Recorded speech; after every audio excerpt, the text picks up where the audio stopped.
Meu nome é Marcelo, eu atuo na área de gerenciamento de projetos e vim aqui para falar um pouco com vocês sobre as certificações PMP e KPM e também um pouco sobre gerenciamento de riscos de acordo com a nova versão do PMBOK, do PMI. Bom, nós vamos começar contextualizando algumas siglas importantes no mundo de gerenciamento de projetos, tá? E também demonstrando a importância das certificações. Tá? Além disso, a gente vai fazer uma introdução à área de gerenciamento de riscos e, no final, vai ficar um espacinho para perguntas, né? Quem tiver pergunta vai poder fazer. E, depois das perguntas, nós vamos ter um sorteio de 5 bolsas de estudos e de um livro sobre gerenciamento de projetos também. Tá? Bom, alguém aqui já é certificado? Não, ninguém é certificado. Não, tudo bem. Essa pergunta é porque algumas pessoas que já são certificadas poderiam querer relatar isso aqui no site do PMI. E aqui teria as instruções no início, que depois vai para o e-mail de todo mundo que está assistindo a palestra, para conseguir os PDUs, que são as unidades de desenvolvimento profissional do PMI. Tá? Bom, então vamos prosseguir. Vamos começar falando sobre o que é o PMI. Né? O PMI é um órgão americano fundado em 1969, e ele foi fundado por 5 voluntários, tá? 5 voluntários que tinham a vontade, né, a pretensão de colocar as melhores práticas em gerenciamento de projetos em algum repositório. E, além disso, essas melhores práticas deveriam ser estudadas e analisadas. Eles estavam cansados de ter uma série de insucessos e ouvir falar que os projetos davam errados. Então, com base nisso, eles começaram a fazer um grupo de estudos, uma organização sem fins lucrativos, e daí surge a ideia do PMI, que é o Project Management Institute, ou seja, um órgão que hoje é o órgão mais reconhecido mundialmente, tá? Na área de gerenciamento de projetos. Né? Alguém aqui trabalha com projetos? Você trabalha gerenciando projetos? Em que área? Então, gestão empresarial. Hoje em dia, em algumas áreas, como, por exemplo, engenharia, já se pede bastante a certificação. Em gestão empresarial, eu não sei como é que estaria exatamente essa questão, se muitos solicitam a certificação ou não. Isso a gente vai ver depois. Bom, então nós temos aqui a primeira certificação, que é a certificação PMP. Tá? A certificação PMP é uma certificação para profissional em gerenciamento de projetos e é uma certificação direcionada a um público com mais experiência. Tá?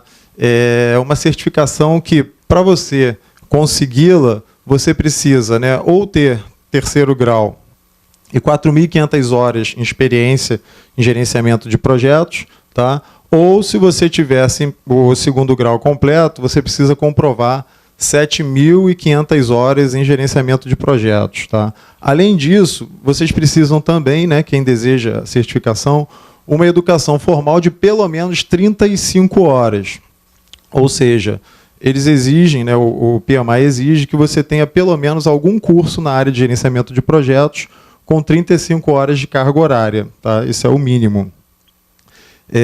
O público, né, normalmente, que busca esse tipo de certificação são gerentes de projetos com alguma experiência já e as pessoas que estão querendo conhecer as melhores práticas em gerenciamento de projetos. Tá? Hoje, no Brasil, nós temos aqui em torno de 16 mil certificados. Esses números aqui são de maio de 2014. Tá? Então, em maio de 2014, tínhamos 15.616, mas hoje já sabemos que esse número já passa de 16 mil. Tá? E no mundo, hoje, nós temos 617, em torno de 618 mil PMPs. Essa certificação é uma certificação que, além de todos esses requisitos aqui, vocês precisam fazer uma prova. Nessa prova tem 200 questões, e essas 200 questões discorrem sobre todas as 10 áreas de gerenciamento de projetos, tá? Desde a integração até partes interessadas. Além disso, também cai questões de ética nessa prova. Além de vocês fazerem essa prova, vocês fazem uma inscrição comprovando todos esses dados aqui, experiência, educação formal e uma série de outros dados que são solicitados, e vocês podem até vir a cair numa auditoria. Tá? Então, o que é o processo de auditoria? O processo de auditoria ele não acontece porque o PMI tenha a dúvida de que você está colocando algum dado correto ali. Tá? Mas ele, por uma questão de pegar uma amostragem, até por uma questão de qualidade mesmo no processo, em torno de 10%, esse número ninguém sabe expressar exatamente, cai nessa auditoria. Quando você cai nessa auditoria, no processo de inscrição para certificação, basta você reunir todos os documentos que você informou, né, que tinha a experiência com os projetos, e além dessa experiência, os seus certificados que você colocou lá, e enviar para os Estados Unidos. É claro que quando você consegue fazer a sua inscrição imediatamente após colocar todos os dados lá no site, ou seja, você preencheu todos os dados, e depois de preencher todos os dados, 4 dias úteis depois, é possível já ter a sua inscrição pronta para você fazer a prova, né? Quando você cai em auditoria, você tem que mandar isso tudo em papel. Tá? Então, você tem que reunir todos os documentos e mandar para os Estados Unidos. Demora um pouquinho mais, demora em torno de 2 semanas até você receber a resposta de que o seu processo foi finalizado e que você pode marcar a sua prova. Tá? Bom, além da certificação PMP, nós temos também uma certificação que é até um pouco mais nova, uma certificação chamada certificação CAPM. Tá? A certificação CAPM é uma certificação para quem tem menos experiência em gerenciamento de projetos, ou até mesmo nenhuma experiência. Né? É uma certificação para quem quer entrar na área de gerenciamento de projetos. Enquanto na certificação PMP vocês precisam de 4.500 horas em gerenciamento de projetos, né, para quem tem 3º grau, na certificação CAPM você só precisa, né, a única coisa que é compulsória para sua inscrição nessa certificação são 23 horas de educação formal em gerenciamento de projetos. Ou seja, é bem mais simples o seu processo, se você cair em auditoria, até para você reunir os documentos necessários, é bem mais simples também, é só você mandar o comprovante de que você fez um curso com pelo menos 23 horas de duração em gerenciamento de projetos. Né? Essa prova ela é uma prova que demora menos tempo, ou seja, na PMP vocês têm 4 horas para realizar 200 questões, e na prova do CAPM vocês têm 3 horas para realizar 150 questões. As duas certificações elas falam sobre o Guia de Melhores Práticas em Gerenciamento de Projetos. Tá? A diferença é que na certificação PMP é cobrado vivência na área, ou seja, como ela cobra a experiência, as questões são situacionais. E no caso da certificação CAPM, é uma prova basicamente em cima do livro que vocês vão estudar. Tá certo? Bom, além disso, é uma certificação que poucas pessoas têm hoje no Brasil. Né? Então, esses dados aqui de maio, na verdade, não foram tão alterados assim. Eu sei que hoje não são 640 certificados, são 641. Ou seja, aumentou um certificado no Brasil. Então, é uma oportunidade grande de quem está querendo entrar na área de gerenciamento de projetos, né? Essa certificação CAPM. Hoje, algumas pessoas perguntam, né, quando eu vou falar sobre as certificações, o que é mais importante, né, se é fazer um MBA em gerenciamento de projetos ou ter a certificação PMP. Né? Na verdade, são complementares, né? Um não exclui o outro, né? Eu primeiro até fiz a certificação e depois que eu fui fazer MBA em gerenciamento de projetos. O mercado para gerenciamento de projetos, de uma forma geral, tem pedido que a pessoa tenha MBA em gerenciamento de projetos ou a certificação. A vantagem de fazer a certificação primeiro é que a certificação é quase que um atalho. Enquanto muitas vezes no MBA você vai levar 2 anos estudando, né, você, em 2, 3 meses, num curso preparatório em gerenciamento de projetos, você pode conseguir a certificação. E para o mercado, muitas vezes, para engenheiro, administrador de empresas, na área de sistemas, né, muitas vezes o que se exige é um ou outro. Dificilmente você vê um anúncio profissional, deve ter a certificação PMP e MBA. Normalmente é ter certificação ou MBA. Então, assim, as duas formações são complementares, né? Uma não exclui a outra, mas a certificação é um atalho, ou seja, é uma forma mais rápida de você se habilitar a começar a trabalhar com gerenciamento de projetos. Além disso, algumas empresas, né, independente de você ter estudado, feito MBA ou alguma especialização, qualquer coisa referente a gerenciamento de projetos, além disso, algumas empresas tornaram compulsório o fato de você ter certificação. Então, por exemplo, na Eletrobras, na Petrobras, algumas empresas hoje já exigem que, para você ser gerente de projetos nela, você tem que ter a certificação.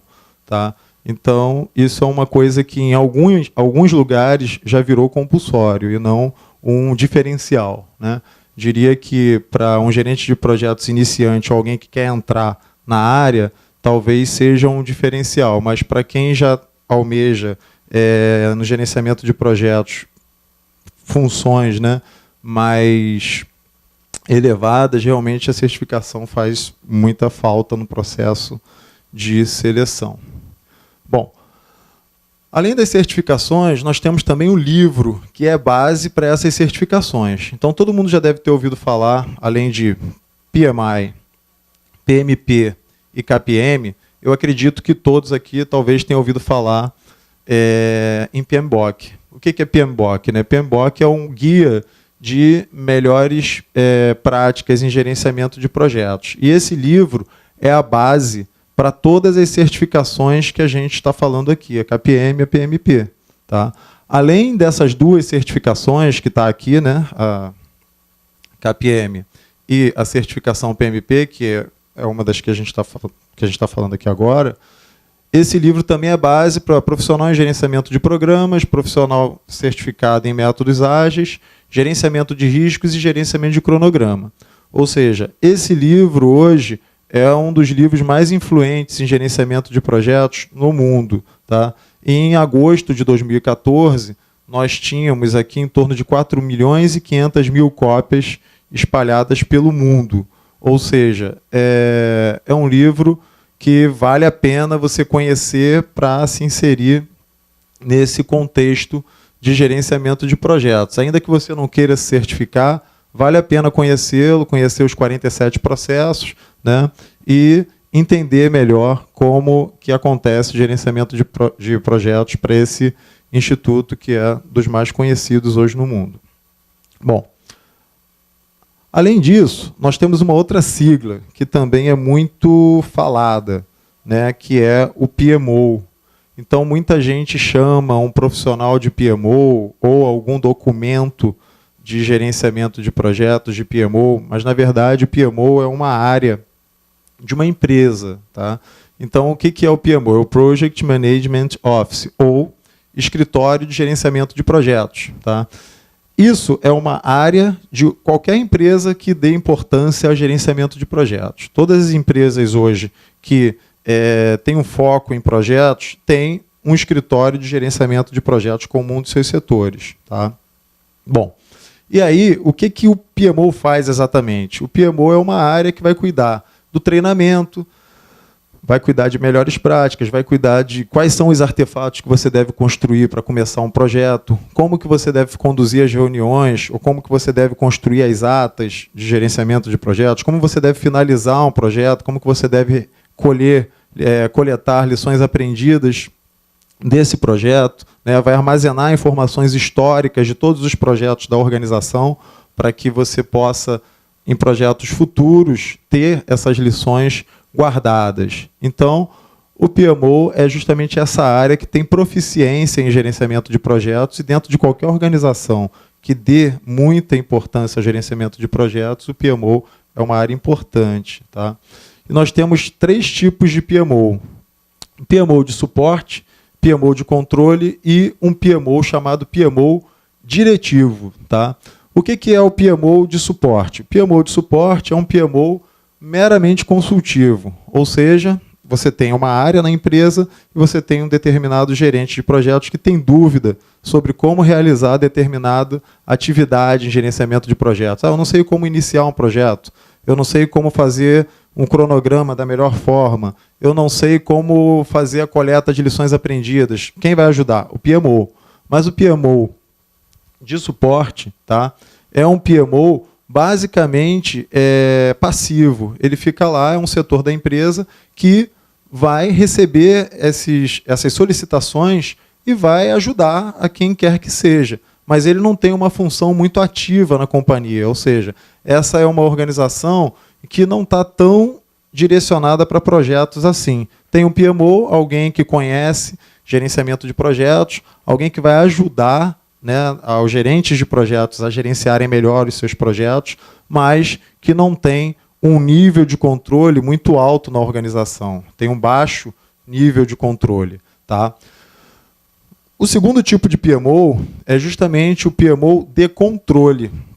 Esse já é um PMO que tem um pouco mais de poder dentro da organização. Ele é um PMO que estabelece regras de gerenciamento de projetos, né? Ele diz, olha, quando um projeto nessa organização for começar, você tem que criar um termo de abertura de projeto seguindo esse modelo. Quando você for fazer o planejamento do projeto, o plano de gerenciamento do projeto tem que seguir o modelo X. Quando você for fazer a coleta de lições aprendidas, o modelo de lições aprendidas, o melhor para essa organização, é esse. E, além de estabelecer essas regras, né, como que o cliente vai aceitar o projeto, como que ele vai dizer se o projeto está adequado ou não, ele também vai exigir conformidade. Então, esse PMO, ele já é um tipo de PMO que tem uma certa tem um certo nível de controle dentro da organização. Ele audita os projetos. Ele chega e pergunta em determinado setor, vem cá, aquele termo de abertura do projeto que você está gerenciando, como é que foi feito? Você entrevistou alguém para construí-lo? Você fez alguma reunião com o patrocinador do projeto? Você conversou com o cliente? E onde é que ele está? Onde é que está esse artefato? Você tem como me mostrar? Então, assim, esse PMO de controle, ele já não é mais aquele PMO que fica lá quietinho, esperando que alguém pergunte para ele o que deve ser feito. Não, ele cria regras e corre atrás para que essas regras sejam cumpridas. É um PMO que tem um viés de auditoria.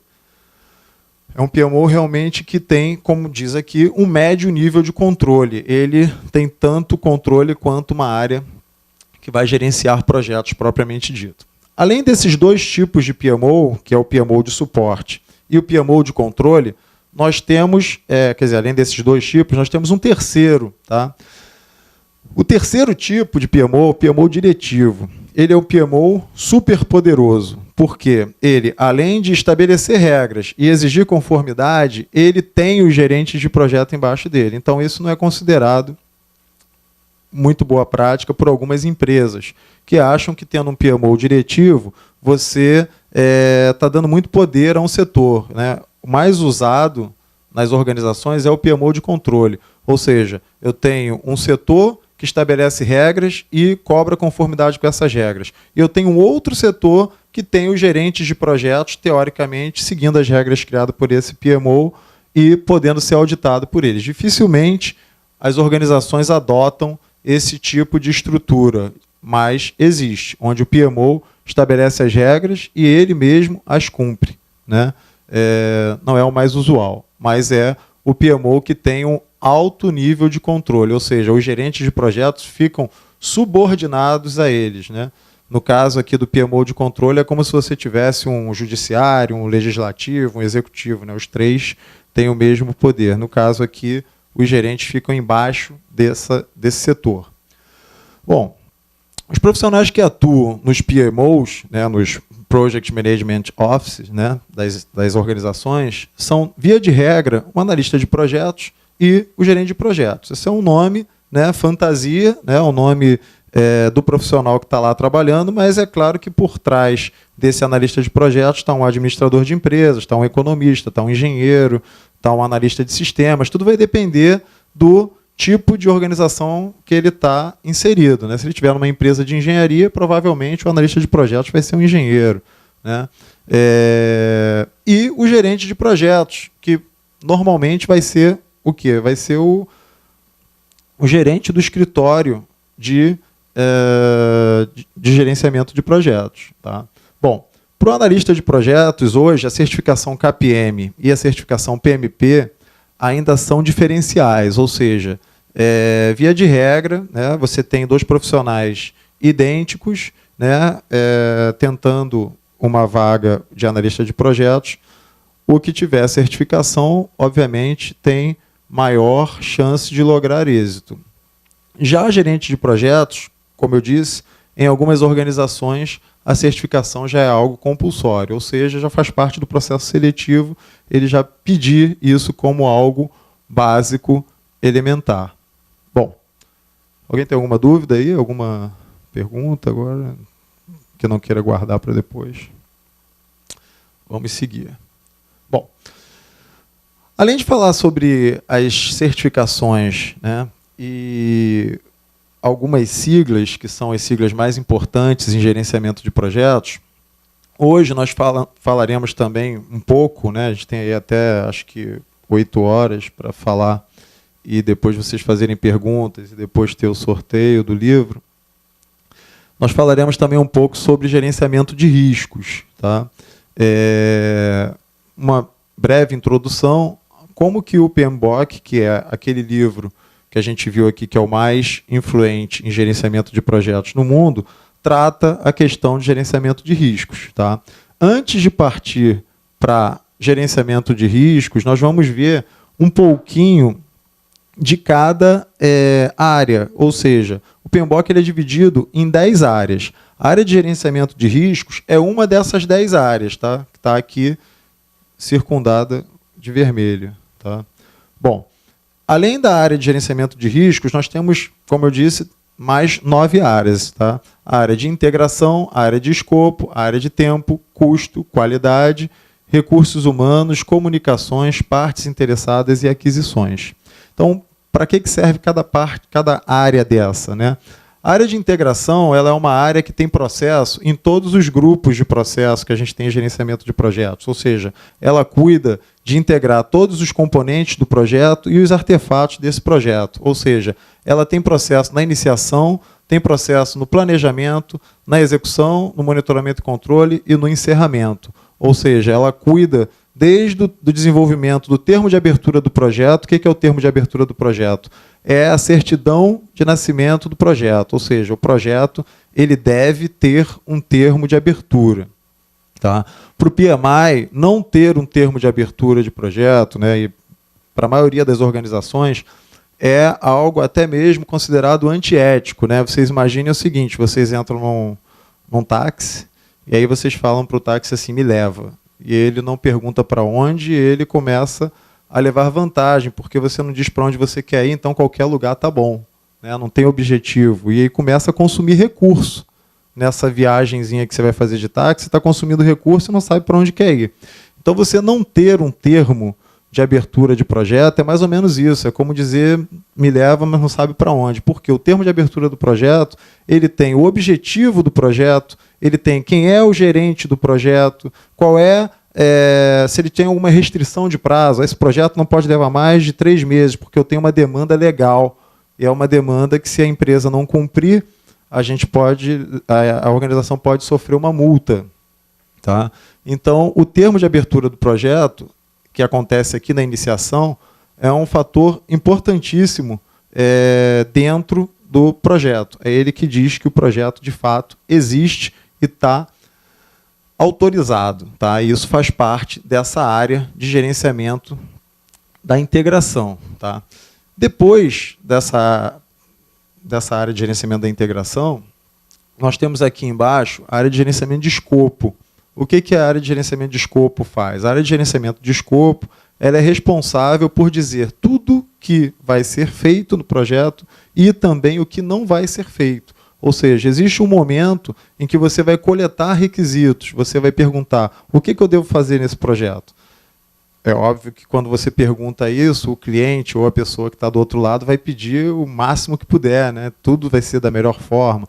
Então existe um momento que é o momento definir escopo, ou seja, que você diz o que entra e o que não entra. Ou seja, isso aqui não vai poder ser feito agora porque não foi priorizado. Isso aqui não vai afetar tanto de forma positiva o projeto, então vamos deixar para depois. E por aí vai. Ou seja, a área de gerenciamento de escopo ela ajuda muito também nessa questão do gerenciamento de riscos, visto que, como é uma área onde você diz o que quer que seja feito, né, se você não disser isso de forma clara e também não for documentado o que tem que ser feito no projeto, você tem um risco muito grande embutido aqui, nessa área de escopo.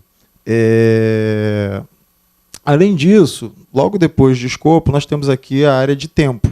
Essa área é a área que justamente vai fazer com que você tenha as melhores práticas, né, na construção do cronograma. Né? Muitas vezes, alguém solicita que algo seja feito e a primeira coisa que pede logo em seguida é o cronograma. Só que o cronograma vem depois de uma série de coisas que devem ser feitas. Né? E aqui também a gente vai identificar muitos riscos no projeto. O risco de realizar determinada atividade paralelamente com outra atividade que não deveria, né? Isso pode gerar um risco para o projeto. O risco de ter uma atividade que você vai tê-la sendo executada por algum recurso que não é um recurso teoricamente sênior naquele momento, e aí ela está com um tempo muito curtinho, então você tem que trabalhar isso. Então, quando você está analisando os riscos do cronograma, você pode verificar uma série de coisas relacionadas a tempo.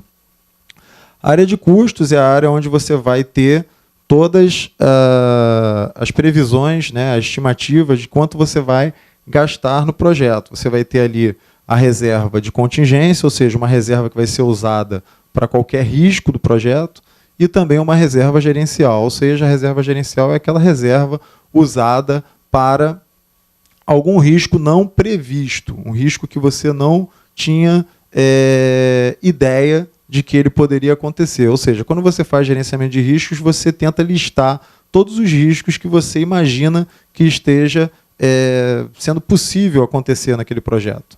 Mas tem alguns que você não identificou. Então, isso vai ser usado a reserva gerencial e que a área de custos é que vai trabalhar isso.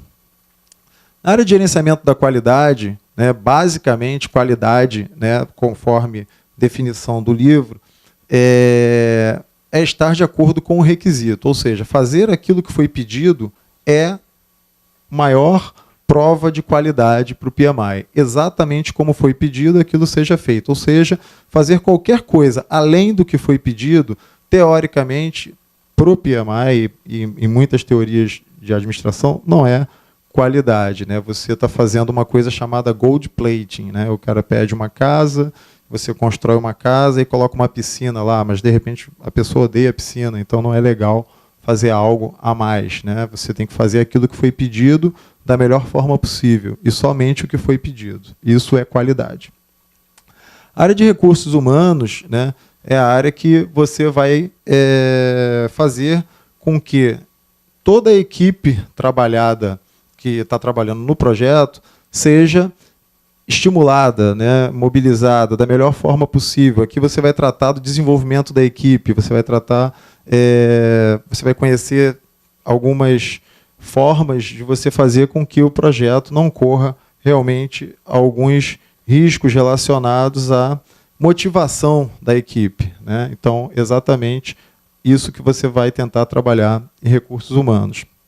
A área de comunicações é uma área extremamente importante para que todos saibam exatamente tudo o que está acontecendo no projeto. Então, na área de comunicações, o que você tem basicamente? O que deve ser comunicado, para quem, com que frequência, através de que artefato. Então, no momento do planejamento do projeto, você planeja como que vão ser as comunicações. Então, eu tenho lá a ata de uma reunião, né? A ata vai ser redigida por quem? A ata vai ser enviada para que grupo de pessoas e com que periodicidade? Vai ser 24 horas depois de uma reunião, 48 horas depois que uma reunião ocorre, né? O cronograma do projeto ele vai ser enviado para todas as partes que estão conduzindo, ajudando a conduzir o projeto, com que periodicidade? Semanalmente, toda vez que é atualizado, para quem vai? Então, a área de comunicações ela cuida basicamente disso.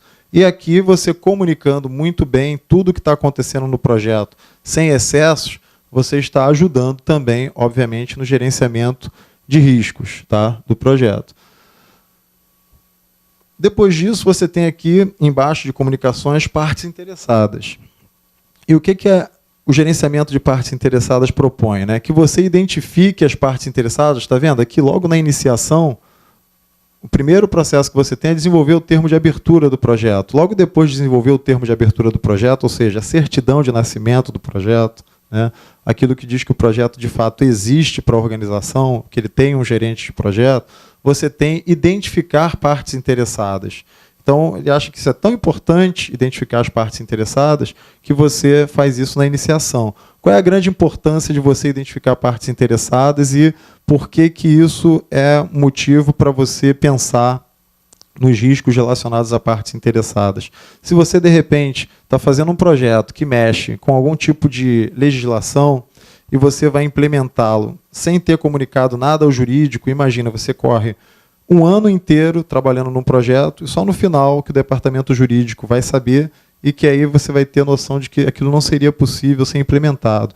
Ou seja, quanto antes você tenta comunicar tudo que vai ser feito para o maior número de partes interessadas possível, você está diminuindo o risco de alguma parte interessada poder atrapalhar o projeto, né? Ou não deixar com que o projeto, fazer com que o projeto siga. E a área de gerenciamento de aquisições é a área onde você vai trabalhar com todos os contratados do projeto. Tudo que você vai fazer na sua decisão de fazer, ou comprar, ou alugar, né? O fazer é a própria equipe do projeto que está trabalhando. O comprar ou alugar vai passar pela área de aquisições. Ou seja, em algumas organizações essa área é conhecida como área de contratos, área de fornecedores, né? No PMI é chamado aquisições. E como que você trata alguns riscos aqui dessa área de aquisições? Por exemplo, um fornecedor que, via de regra, atrasa muito determinado tipo de fornecimento de material, você pode tratar esse risco colocando uma cláusula de multa muito grande por atraso. Então, a área de gerenciamento de aquisições está diretamente ligada aos riscos, né, das aquisições do projeto. Bom, isso daqui é uma passada geral, só para vocês verem as 10 áreas e ver que tudo está relacionado a qualquer etapa de riscos. E riscos vêm por último, por quê? Porque depois de você fazer todo o planejamento, né, de todas as áreas de gerenciamento de projetos, você vai fazer o gerenciamento e o planejamento de riscos. Por quê? Como eu disse, qualquer área dessas aqui pode impactar o projeto. E aí você, fazendo análise de risco, você pode ter que voltar a uma dessas áreas. Ou seja, quando eu estou replanejando os riscos relacionados ao escopo de, digamos, uma peça que, de repente, possa fazer com que determinado equipamento exploda e cause um prejuízo muito grande. A pesquisa para que isso não aconteça pode ser muito cara. E o risco também, para a comunidade como um todo, também pode ser alto.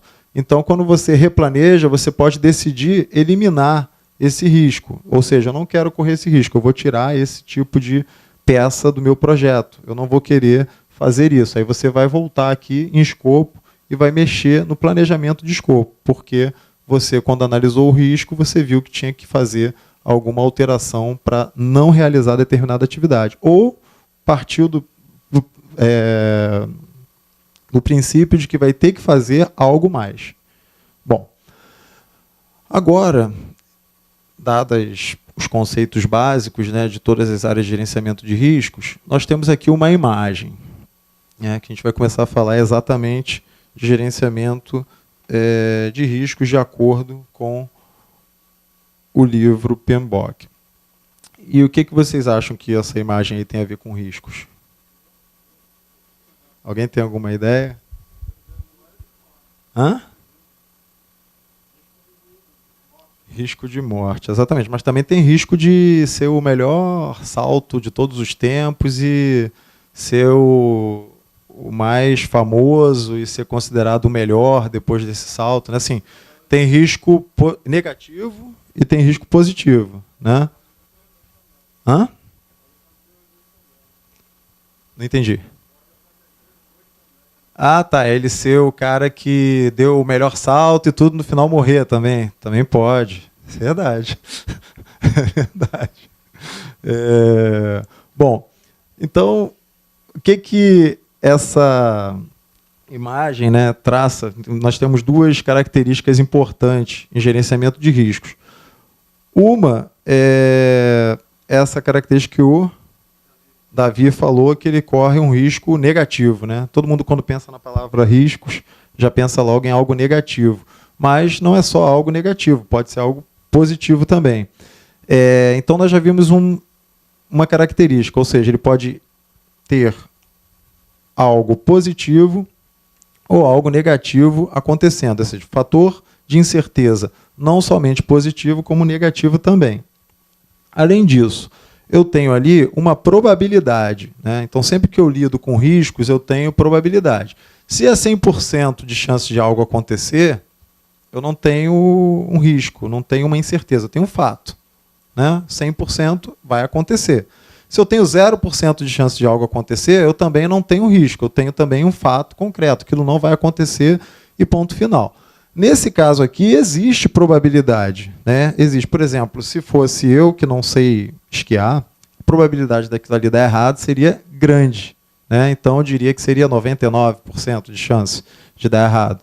Mas, se fosse alguém que tivesse proficiência nesse esporte, né, a chance de dar errado talvez fosse pequena, né? Muito pequena. Além da probabilidade, né, que é uma característica também importante em riscos, nós temos uma outra coisa chamada impacto. Então, ali também nós temos o impacto que foi logo analisado pelo Leonildo, né, que falou que ele poderia conseguir o melhor salto de todos os tempos, mas também morreu, ou seja, seria o impacto desse tipo de atividade, né? Ele pode simplesmente quebrar um braço, ele pode não acontecer absolutamente nada, mas pode ter um impacto também positivo, ele pode ter uma série de coisas. Então, aqui nessa imagem, nós temos essas duas características importantíssimas relacionadas a riscos, ou seja, o impacto e a probabilidade, né? Probabilidade de dar certo, o impacto que pode ser alto, médio, baixo. E é isso que a gente vai ver aqui, né? Bom, a definição de riscos é exatamente muito semelhante àquilo que a gente vê na figura anterior, ou seja, um evento ou condição de incerteza, né, que, se ocorrer, terá um efeito positivo ou negativo sobre um ou mais objetivos do projeto. Então, essa é uma definição de riscos, né? Além disso, temos aqui alguns conceitos básicos, né? Alguns conceitos básicos, algumas definições importantes em riscos, né? Antes de estudar, por exemplo, gerenciamento de projetos, sempre que eu pensava em risco, eu pensava em algo negativo. E eu acredito que todo mundo, a maioria das pessoas pensa em risco, pensa em algo negativo, né? Então, esse conceito do risco negativo, né, é o chamado risco puro ou estático. Ou seja, é o risco que eu só perco. Então, isso é um risco puro ou estático. O risco que eu tenho a possibilidade de conseguir algo positivo, ele é o risco chamado de risco especulativo, dinâmico ou empresarial, né? Ali tem até um exemplinho ali no canto, né? Onde você tem um risco puro ou estático, que seria o incêndio, né? E um risco especulativo, dinâmico ou empresarial, a compra de uma empresa, ou seja, pode dar certo, pode dar errado, né? Tem a possibilidade de ser algo positivo, tem a possibilidade de ser algo extremamente negativo, né? Um outro conceito que nós temos também é o conceito de conhecido, desconhecido e desconhecido, desconhecido. Parece brincadeira, mas não é. É algo sério e é um conceito que existe no PMBOK. Ou seja, o que é o risco conhecido, desconhecido? O risco conhecido, desconhecido é aquele risco que nós identificamos. Ou seja, eu vou construir um prédio e aí, de repente, eu verifico que tem um risco de chuva muito grande em março, que é justamente o momento que vai estar sendo construído. Hã? Ah, é? Tá certo. Um risco muito grande de chuvas em março. E aí o que acontece? Esse é um risco conhecido, desconhecido, até o momento em que acontece, né? E aí eu fiz alguma coisa para tentar tratar isso. Um risco desconhecido, desconhecido seria um risco que eu nem identifiquei. Quando começou o projeto, ninguém pensou naquele risco. E, de repente, ele ocorre. Ou seja, eu nem guardei uma verba para tratar, porque o conhecido desconhecido, eu pensei em alguma coisa, eu pensei em fazer alguma coisa para aquele risco acontecer. Então, se chover, eu tenho alguma coisa a fazer naquele projeto. E eu já planejei e eu já guardei uma reserva para isso. Agora, o desconhecido não. É terrível, porque você nem imaginava. Então, por exemplo, desconhecido, digamos que ninguém tivesse pensado em o câmbio, de repente, disparar. Né? Ninguém pensou nisso no início do projeto e ele importa muita coisa. Então, aí realmente é um risco desconhecido. Né? Até o momento em que ele não ocorre, né, ele não era conhecido nem como uma possibilidade. Ou seja, ninguém tinha suposto, né, que esse tipo de problema poderia acontecer no projeto. Então, o nome dele, né, seria o desconhecido.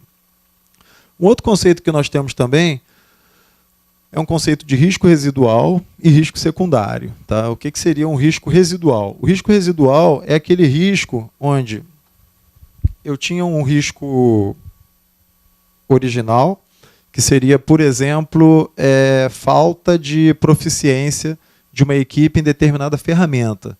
E aí, o que a gente faz quando uma equipe tem problema, né, de deficiência técnica? Alguém tem alguma dica? Treinamento, exatamente. Então, essa seria a forma de tratar esse risco. O que seria um risco residual, né, ao tratar o risco de deficiência técnica? Alguém continuar com deficiência técnica, ou seja, eu vou treinar 20 pessoas, né, para tentar mitigar o risco de deficiência técnica. Uma dessas pessoas ainda continua deficiente tecnicamente. E aí, esse é o risco residual, ou seja, é um risco idêntico ao risco original que eu tratei, só que numa escala menor. É um resquício, né? É um resto, é um resíduo. Por isso que o nome risco residual. Já o risco secundário, o que seria o risco secundário? O risco secundário é um risco que não existe até que eu trate um outro risco. Então, por exemplo, se eu estou tratando o próprio risco, né, de treinamento, né, eu posso ter um risco residual que é exatamente alguém continuar com aquele problema. Então, é um risco idêntico. No risco secundário, se eu tenho, por exemplo, tratamento de chuva, né, digamos que em determinado momento eu quero que as pessoas continuem trabalhando e eu, numa parte da obra, é possível continuar trabalhando se, de repente, estabelecer um super toldo, algo do tipo. uma determinada área que fica exposta, eu crio algum mecanismo para colocar um toldo lá enquanto as pessoas trabalham. Qual seria um exemplo de risco secundário nesse caso? Alguém tem alguma dica? Toldo cair, exatamente. Ou seja,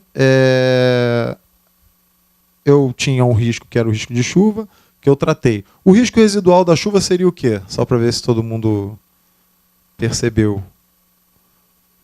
O risco residual da chuva, porque a chuva ela vai ter um risco secundário, que seria o fato do toldo cair. Quando eu coloco, é um risco que não existia antes. Enquanto eu não coloco o toldo, não tem o risco do toldo cair. Concorda? Coloquei o toldo, aí agora eu tenho o risco do toldo cair. Isso é um risco secundário. Um risco residual da chuva seria o quê? No mesmo elemento pode ter um risco residual e um risco secundário. E aí, você experimentou falar alguma coisa aí? Tentou? O que seria? Hã? E cair chuva lá, né? Então, assim, eu ainda teria um resíduo, ou seja, ainda assim eu fico molhando o local que eu não gostaria que fosse molhado. Então, realmente, eu teria um risco residual, que seria continuar caindo um pouquinho, ainda que fosse de chuva, naquele lugar. E o risco secundário é o risco do toldo desabar, ou seja, o risco secundário é um risco que não existe até que um risco seja tratado. Vamos lá. Bom, e aqui nós temos 6 processos. Tá? Para o PMBOK, as áreas são organizadas em processos. Todas as áreas que nós vimos ali, naquela parte introdutória, né, integração, escopo, tempo, custos, qualidade, até chegar a riscos, todas elas são divididas em processos. Algumas áreas têm mais processos, outras têm menos processos. Por exemplo, a área de qualidade tem planejar o gerenciamento da qualidade, realizar a garantia da qualidade e controlar a qualidade. Já a área de tempo tem 7 processos, até chegar no processo controlar cronograma. No caso da área de riscos, nós temos 6 processos. Tá? Então, para o PMI, a melhor forma de gerenciar riscos é fazendo esses 6 processos. Processo: planejar o gerenciamento de riscos, identificar os riscos, realizar a análise qualitativa dos riscos, realizar a análise quantitativa dos riscos, tá? Planejar as respostas aos riscos e controlar os riscos. Tá? Os 5 primeiros processos são processos de planejamento e o último de monitoramento e controle. Tá? E agora nós vamos ver exatamente para que serve, né, cada processo desse. Bom, no processo planejar o gerenciamento de riscos, o que nós fazemos? Né? Toda área que tenha um processo planejar o gerenciamento da área X, seja de riscos, seja de custos, seja do cronograma, partes interessadas, o que você está fazendo? Você está dizendo como que você quer que aquela área funcione. Você está planejando aquela área. Ou seja, você está dizendo como que você vai identificar os riscos, como que eu vou realizar a análise qualitativa dos riscos, como que eu vou fazer a análise quantitativa, como que eu vou planejar as respostas aos riscos e como que eu vou controlar os riscos. Que tipo de métrica eu vou usar? Né? Eu vou usar, por exemplo, um risco muito alto, alto, médio, baixo, muito baixo. Eu vou usar alto, médio, baixo para o impacto dele. Eu vou usar uma escala de 1 a 100 ou de 1 a 99, por quê? Se eu tenho poucos riscos no meu projeto, numa escala de alto, médio e baixo para impacto e alto, médio e baixo para probabilidade, eu vou ter quantas possibilidades aí? Alguém tem uma dica? Vou ter uma combinação de 9, né? 9 combinações aí de cada um. Tenho 3 para cada um. E se eu tenho lá 100 riscos, eu vou ter muitos riscos empatados. Eu não vou saber exatamente o que priorizar. Então, no planejamento, a gente já está pensando como que vão ser as métricas que eu vou usar nos outros processos. Né? Como que eu vou identificar os riscos? Como que eu vou fazer a análise qualitativa? Como que eu vou qualificar os riscos? Né? Então, isso é o que você pensa no planejamento. Você está planejando a área. Nesse momento, você pode também usar lições aprendidas de outros projetos, ou seja, como que eu planejei ou como que a organização planejou os outros projetos que eram semelhantes a esse que eu estou planejando agora. Usar esses planos também será razoável. Né? Além disso, você pode ter aqui também a determinação de como vão ser os padrões dos artefatos. Né? Qual vai ser o padrão do meu formulário, ou como que eu vou controlar, por exemplo, a análise qualitativa dos riscos. Isso eu vou determinar aqui no planejamento. Como que eu vou fazer cada formuláriozinho, como que eu vou desenhar a área de gerenciamento de riscos. Ou seja, planejar o gerenciamento de riscos está aqui até envolvendo praticamente tudo, se vocês repararem, justamente por isso, porque ela, na verdade, está planejando como que toda a área vai acontecer. Então aqui, justamente por isso que eu tenho os outros processos aqui embaixo. Tá? Bom, além disso, né, você tem o processo planejar o gerenciamento dos riscos. Depois que você planeja o gerenciamento dos riscos, você vai fazer o quê? Você vai identificar os riscos. Tá? Então, planejei, disse como que eu quero que aquela área trabalhe, como que nós vamos fazer a identificação, como que nós vamos qualificar os riscos, como vamos priorizá-los e como que nós vamos controlá-los. Então, logo depois de planejar, aí eu começo a entrar em prática. Né? Planejei, agora eu vou identificar os riscos. Como que é esse processo de identificação de riscos? Eu tenho uma série de formas de identificar riscos.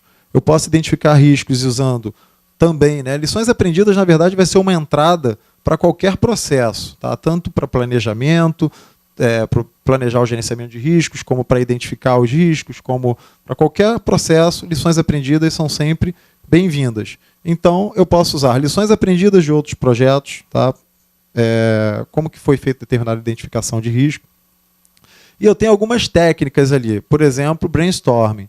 O que seria o brainstorming? O brainstorming seria, né, colocar todo mundo, se estivéssemos fazendo aqui um brainstorming. Né? Então, eu ia perguntar para cada um de vocês, de forma totalmente sem censura alguma, né, quais os riscos que vocês acham que o projeto poderia ter. E todo mundo ia poder falar sobre qualquer risco. Então, isso é um brainstorm, ou seja, seria a famosa tempestade aí de ideias, né? Que você não censura e deixa todo mundo falar sobre determinado assunto. Isso não é usado só para identificação de riscos, é usado para identificar uma série de coisas, por exemplo, requisitos, né?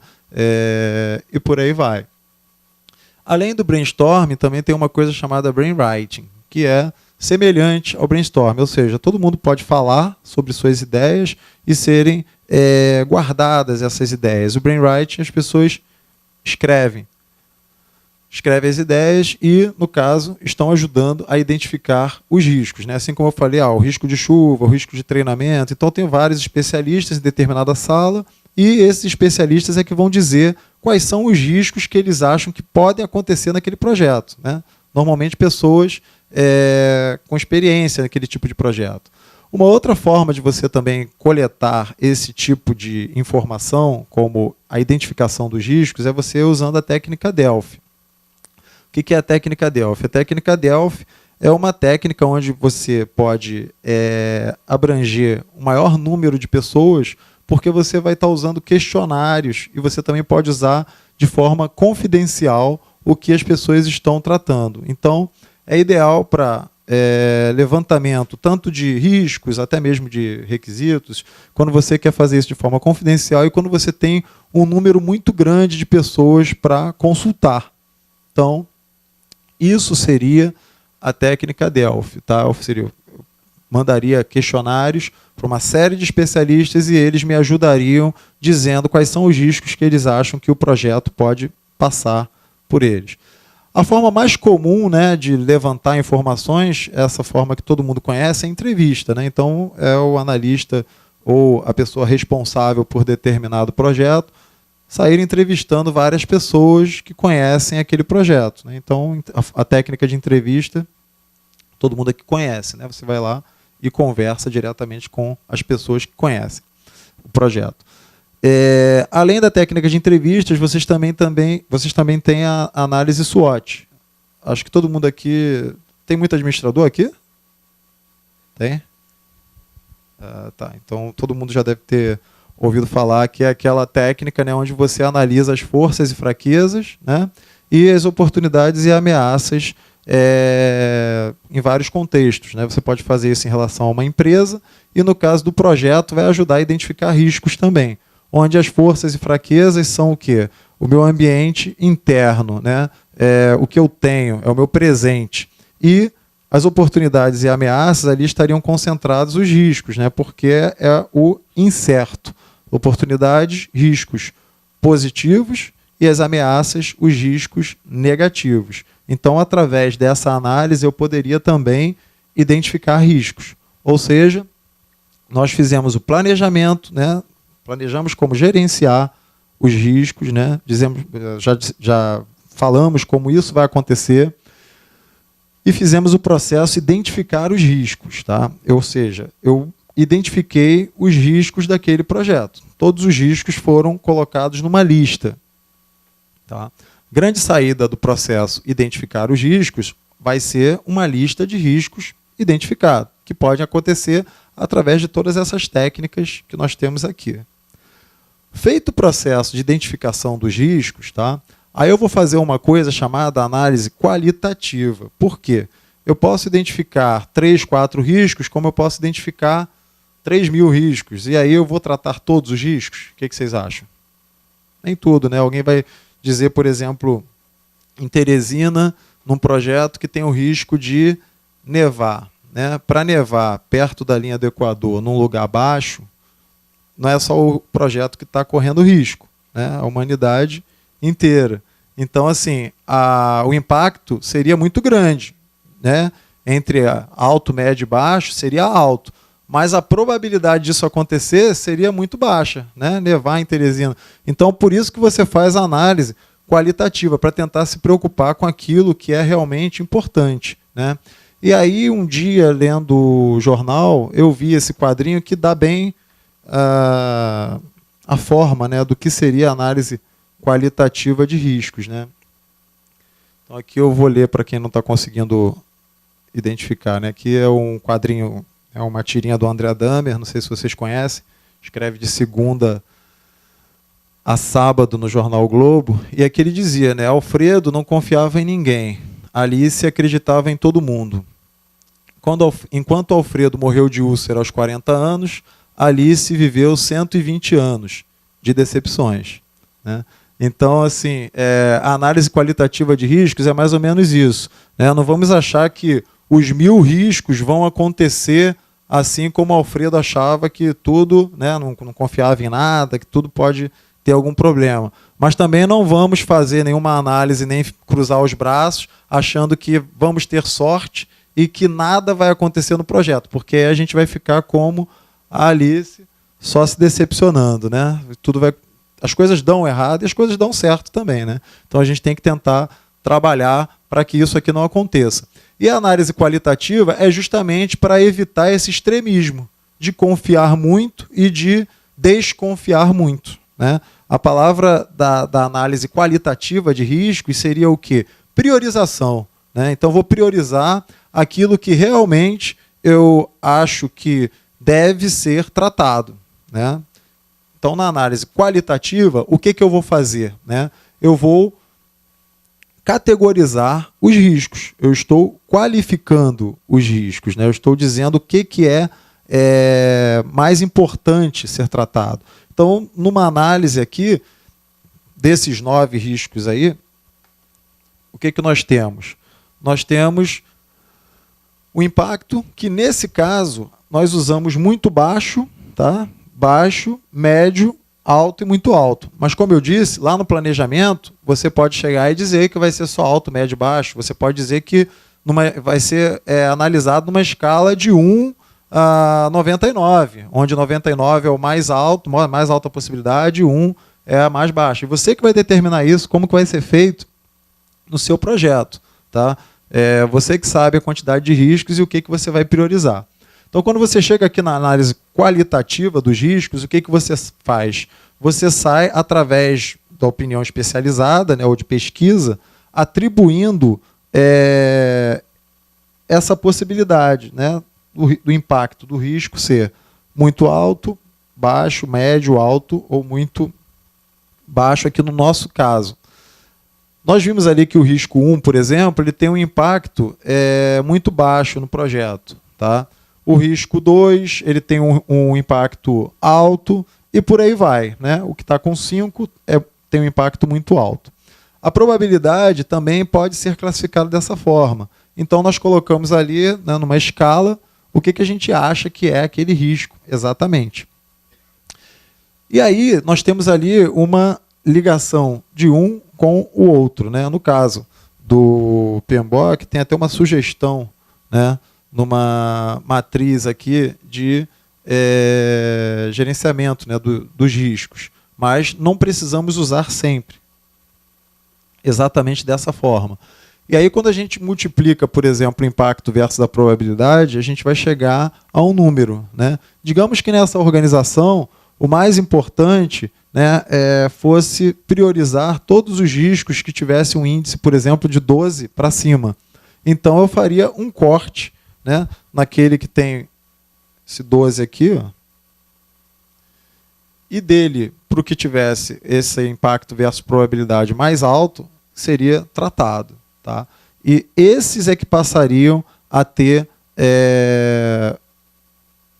o seu valor quantificado na análise quantitativa dos riscos. Tá certo? Bom, então fizemos a análise qualitativa, ou seja, vamos nos preocupar com o que devemos nos preocupar de fato, né? E vamos deixar aqueles que têm um impacto baixo e uma probabilidade baixa numa lista de observação, como nós estamos vendo aqui. Então, quando eu chego no processo realizar a análise quantitativa de riscos, né, qualitativa, eu estou qualificando. Esse aqui é muito importante, esse aqui é pouco importante, esse aqui tem uma importância média. Quando eu faço análise quantitativa, eu estou quantificando os riscos. Então, eu peço para que alguém na minha organização me diga, se determinado risco ocorrer, qual o prejuízo que aquilo pode dar para o meu projeto, por exemplo. E aí eu vou ter algum analista, né, dizendo, olha, se isso aí acontecer, você pode ter um prejuízo aí de 10 milhões. Né? Se esse risco 4 aqui realmente foi executado, você pode ter um prejuízo de 8 milhões. E por aí vai. Quando eu tenho esse valor do impacto, ou seja, quanto que ele vai impactar o meu projeto, tá? Eu pego esse valor e multiplico pelo quê? Para saber qual seria o valor esperado para eu poder provisionar esses valores, né? Que vão ser feitos através de uma reserva de contingência. Eu multiplico por uma probabilidade. Então, digamos que eu tivesse convertido a probabilidade, por exemplo, muito alta em 70%, né? E uma probabilidade alta em 56% e uma probabilidade média em 42%. Então, eu estou atribuindo aqui a essa probabilidade um percentual que vai ser multiplicado pelo valor do impacto. E aí eu tenho os valores esperados de cada risco. Claro que isso eu vou fazer para os riscos priorizados, ou seja, eu vi que um risco tinha um impacto e uma probabilidade muito alta, então eu fui lá e fiz a análise quantitativa deles. Os riscos que eu identifiquei que o impacto versus probabilidade ficou com um índice baixo, eles vão para onde? Vão para uma lista de observação. Por quê? Porque ao longo do projeto, digamos que o projeto tenha 6 anos, por exemplo. Em 6 anos, de repente, a subida do câmbio podia ser um risco, ter uma probabilidade muito baixa. Né? E ao longo do projeto foi reparado que esse risco começou a se insinuar e ter a possibilidade efetiva de acontecer. Né?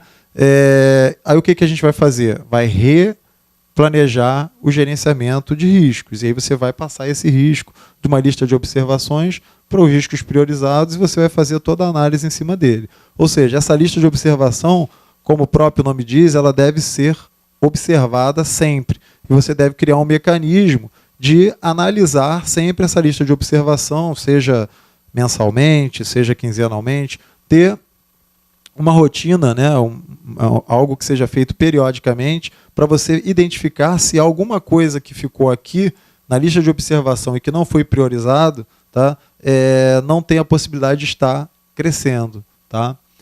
Bom, feita a análise quantitativa de riscos, aí você vai fazer o quê? Você vai planejar as respostas aos riscos. Tá? Então, o que eu vou fazer para cada risco? E aí eu tenho várias estratégias de respostas. Né?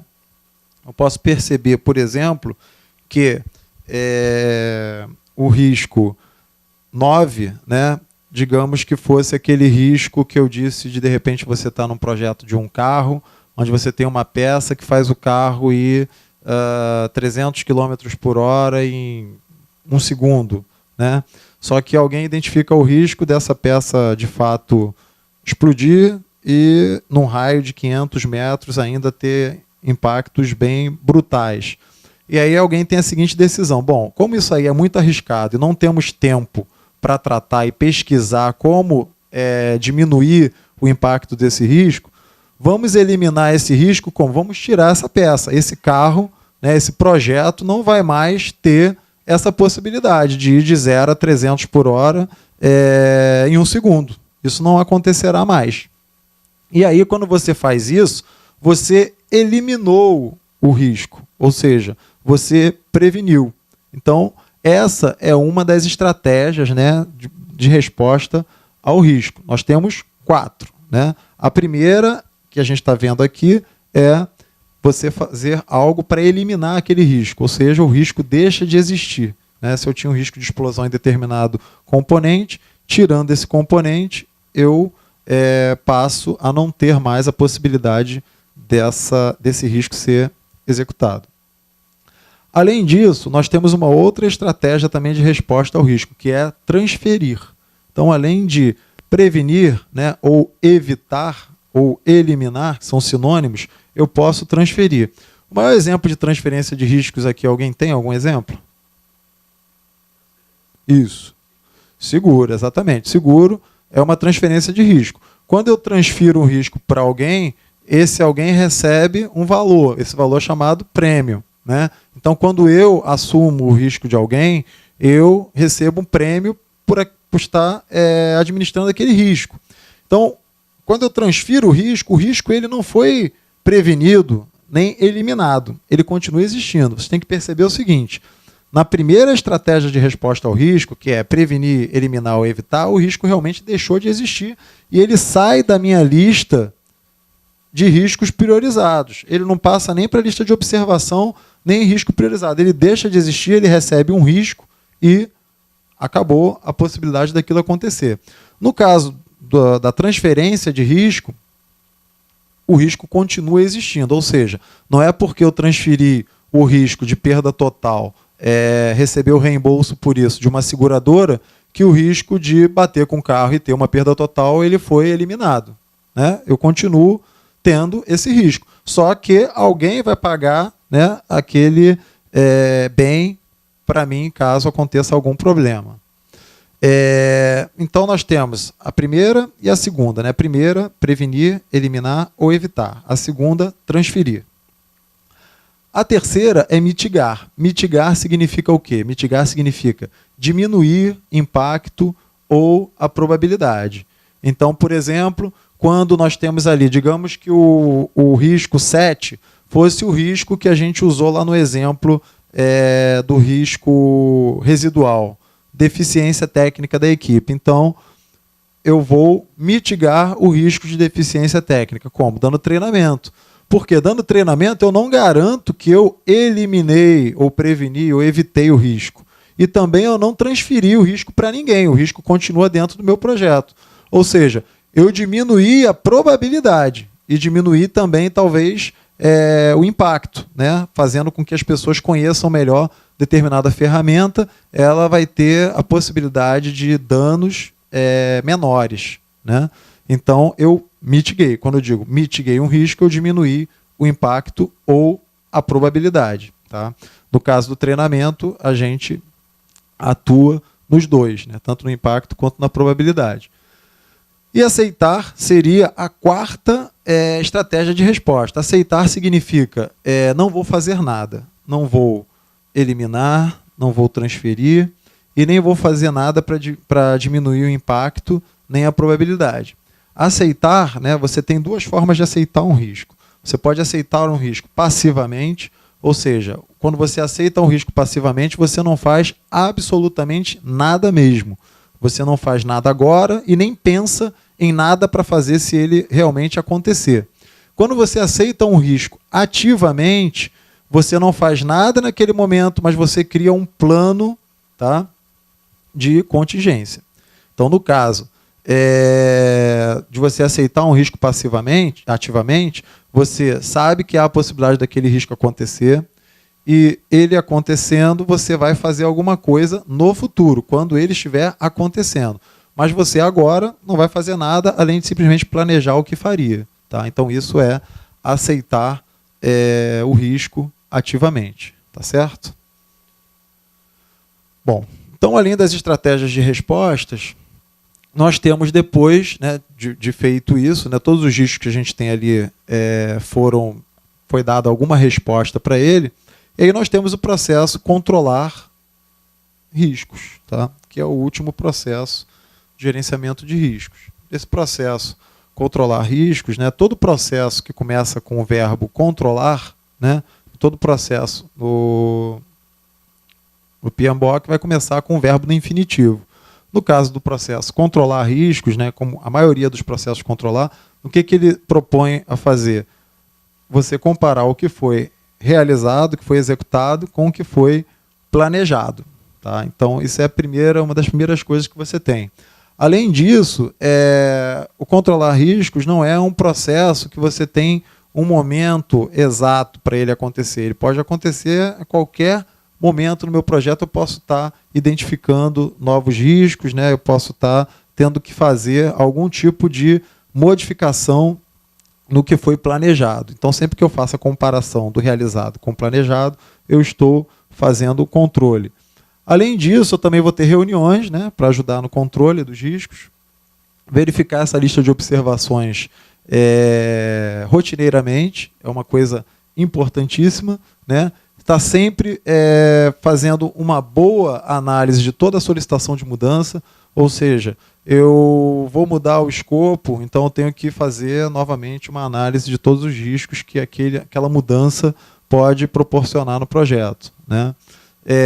Vou estar sempre reavaliando, nunca esquecer de atualizar o plano de gerenciamento do projeto quando você estiver reavaliando os riscos, e, além dos documentos, fazer sempre a análise das reservas, ou seja, eu já usei alguma verba, alguma reserva para gerenciar o acontecimento de algum risco, né? E essas reservas estão acabando, então eu tenho que fazer sempre a análise dessas reservas. Esse seria o processo controlar riscos. Bom, sobre o gerenciamento de riscos, o que nós temos, né, dentro do PMBOK seriam esses 6 processos. Tá? Agora nós ficamos aqui abertos a perguntas, né? Caso vocês queiram perguntar alguma coisa sobre certificação PMP ou KPM ou gerenciamento de riscos, eu acho que fica aberto. Aí, acho que tem até mais ou menos que horas? Mais 8, até 8h30, né? A gente tem aqui 8h10 agora. Tem uns 20 minutinhos. Se vocês quiserem perguntar alguma coisa, vocês podem perguntar.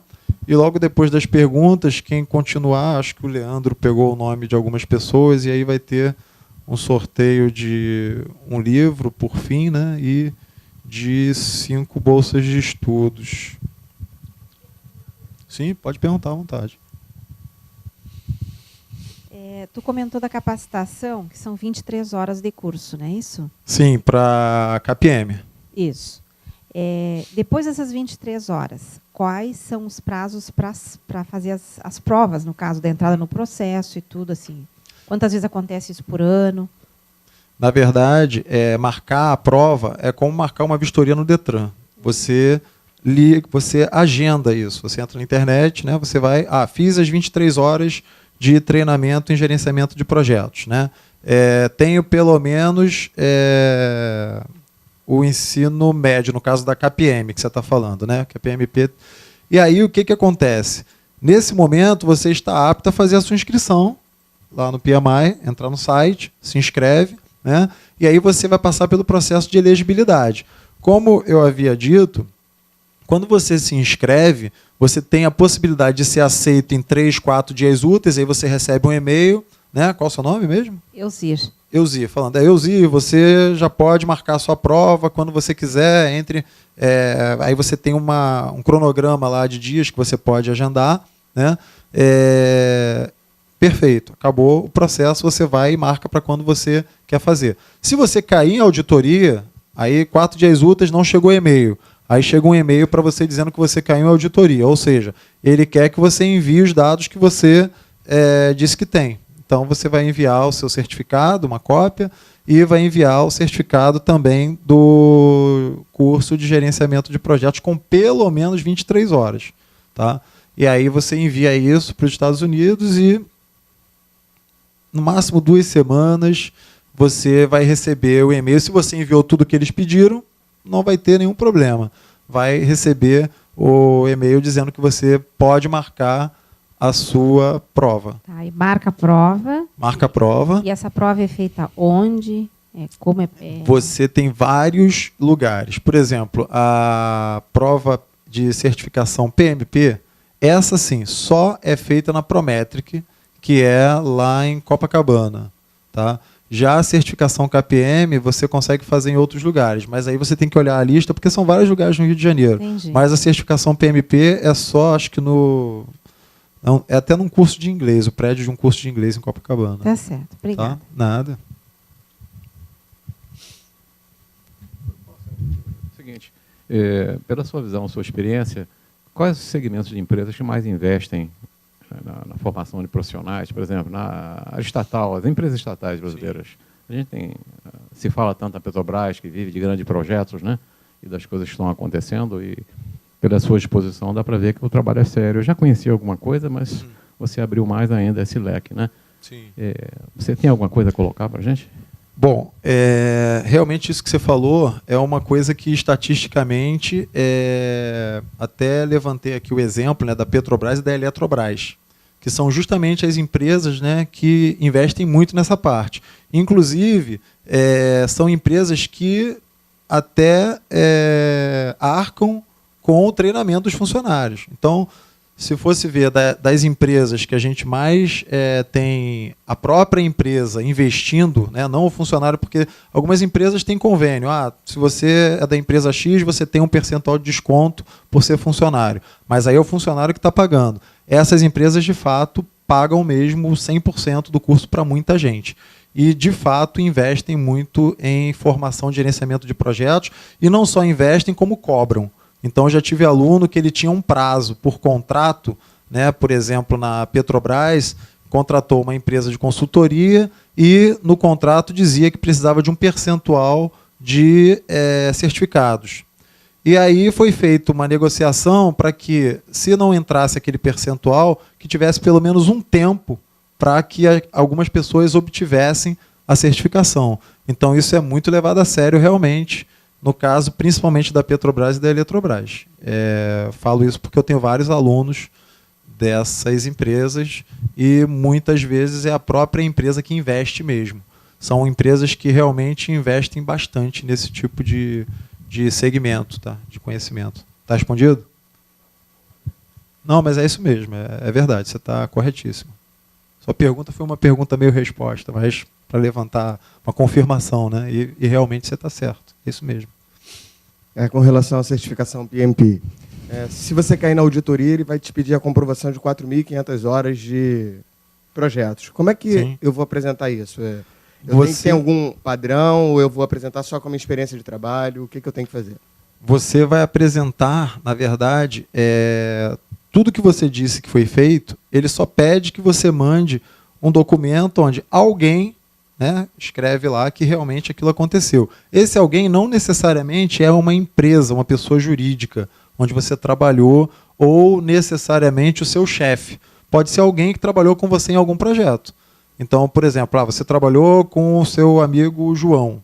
O João viu que você realmente participou de tantos projetos. Quando você vai se inscrever no PMI, na certificação PMP, você diz quais são os projetos quais projetos você atuou, e quem trabalhou com você naqueles projetos.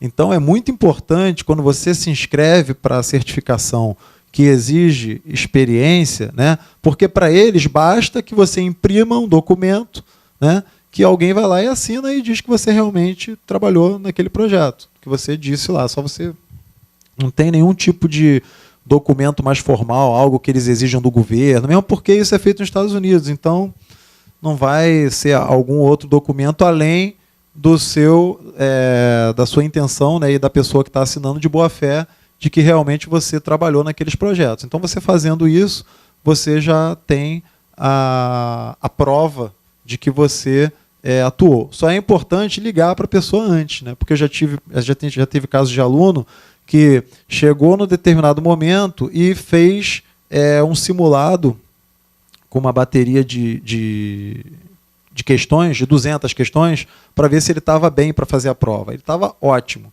Só que aí ele foi realmente fazer a inscrição e caiu em auditoria. E o nome da pessoa que ele colocou lá, ele já não tinha contato com ela há um tempão. E aí a pessoa já estava morando em São Paulo, aí foi complicado para conseguir. Então, é importante, quando você for fazer isso, né, usando lições aprendidas, que você ligue para a pessoa que você está colocando o nome lá. Porque, senão, você pensa que as pessoas ainda estão acessíveis e, de repente, mudou o telefone e você vai ter uma dor de cabeça maior. Então, você, quando for fazer a inscrição e colocar o nome de alguém que realmente, se você for...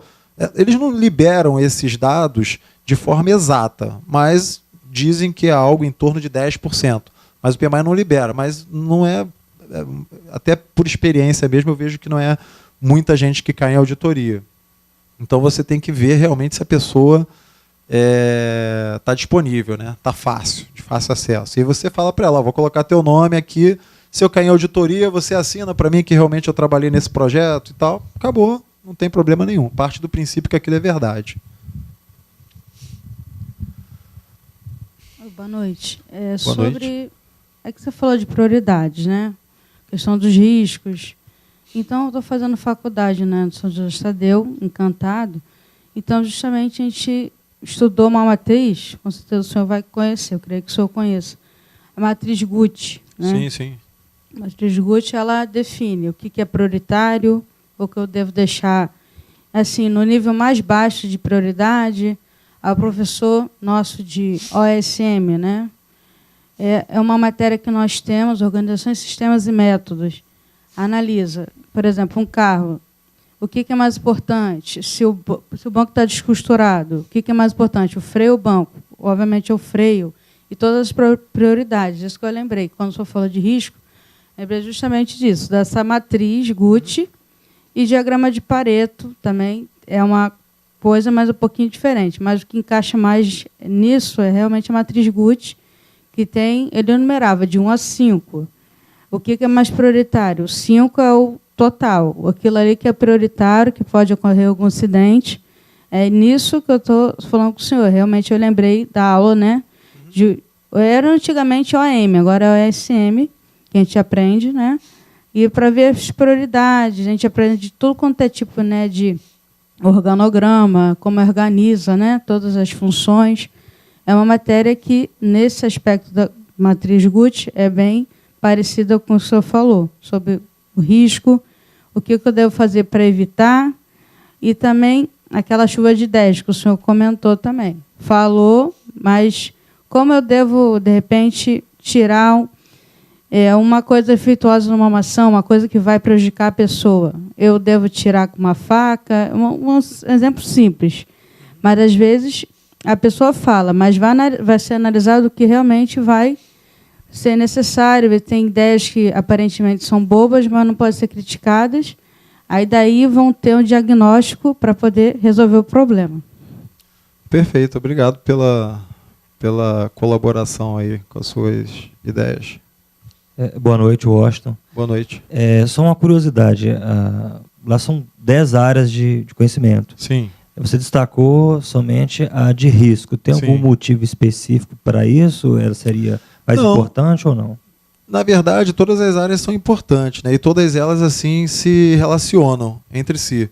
Então, quando você pensa na integração do projeto, é um motivo de risco. Na verdade, a gente, quando faz algum tipo de palestra, né, seja no CREA, no CRA, em qualquer outro órgão, normalmente é uma área específica.